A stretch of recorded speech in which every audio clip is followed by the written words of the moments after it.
আপোনালোকক এটা বুটৰ চব্জি বনাবলৈ শিকাম আহকচোন আমি ভিডিঅ'টো চাওঁ লোকে বুটখিনি প্ৰথমতে বইল কৰি ল'ব এইখিনি মই প্ৰথমতে বইল কৰি আকৌ ভাল চফা পানীৰে অখালি লৈছোঁ মানে ধুই লৈছোঁ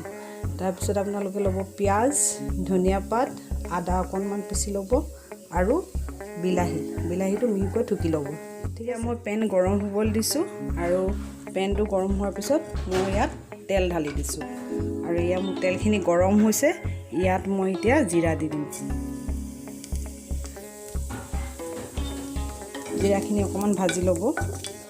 জিৰাখিনি অলৰেডি ভজা হৈ গৈছে এতিয়া ইয়াৰ ওপৰত মই এতিয়া পিঁয়াজখিনি দি দিম যিখিনি পিঁয়াজ মই কুটি ৰাখিছিলোঁ সেই পিঁয়াজখিনি এতিয়া মই দি দিছোঁ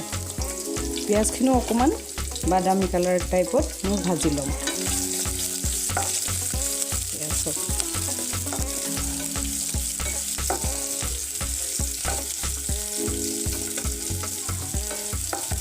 আৰু লগতে ইয়াত মই এতিয়া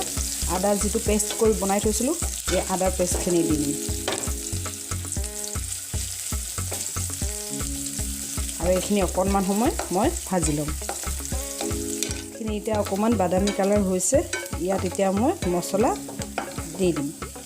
প্ৰথমতে আমি দিম ইয়াত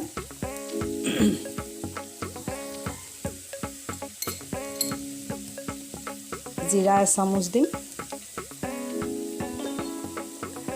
জলকীয়া গুড়ি আধা চামুচ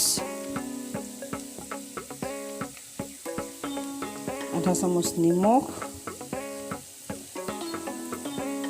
আৰু অকণমান হালধি পাউডাৰ আৰু আমি যিখিনি বিলাহী আমি পেষ্ট বনাই থৈছিলোঁ এই বিলাহীখিনি দিম যদি আপুনি ডাইৰেক্ট মছলাখিনি তেলত ফ্ৰাই কৰি দিয়ে তেতিয়া মছলাখিনি জ্বলি যোৱাৰ চান্স থাকে সেইকাৰণে আমি লগে লগে বিলাহীখিনি ঢালি দিছোঁ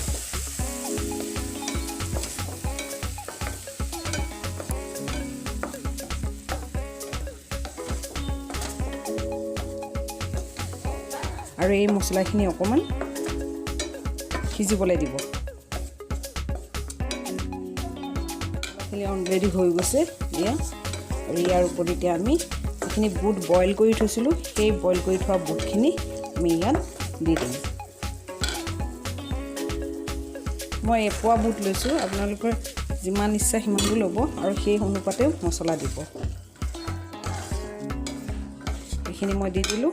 আৰু এয়া হ'ল চাম্বৰ মছলা ইয়াৰ ওপৰত এতিয়া মই চাম্বৰ মছলা দি দিম আৰু চাম্বৰ মছলা দি অকণমান ভালকৈ ভাজি ল'ম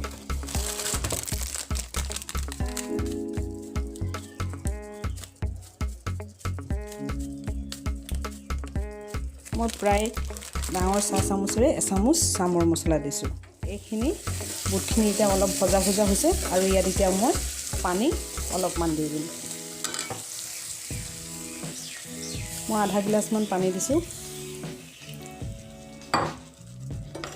এয়া দেখিছে আৰু কালাৰটো চাওকচোন কি ধুনীয়া কালাৰ হৈছে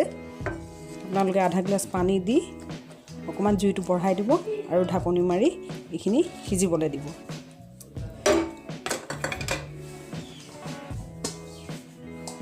আপোনাক খুব বেছি 3-4 মিনিট মানে এইখিনি সিজিবলৈ দিব তাৰপিছত চাব আপোনাৰ কিমান ধুনীয়াকৈ বুটৰ চব্জিখিনি হৈ যাব আমাৰ এই বুটখিনি এতিয়া হৈ গৈছে আৰু এতিয়া ইয়াৰ ওপৰত মই ধনিয়া পাত ধুনীয়াকৈ চাৰ্ভ কৰি দিছোঁ আৰু আপোনালোকে এই বুটৰ চব্জি ভাতৰ লগত ৰুটিৰ লগত আৰু টিফিনতো দিব পাৰিব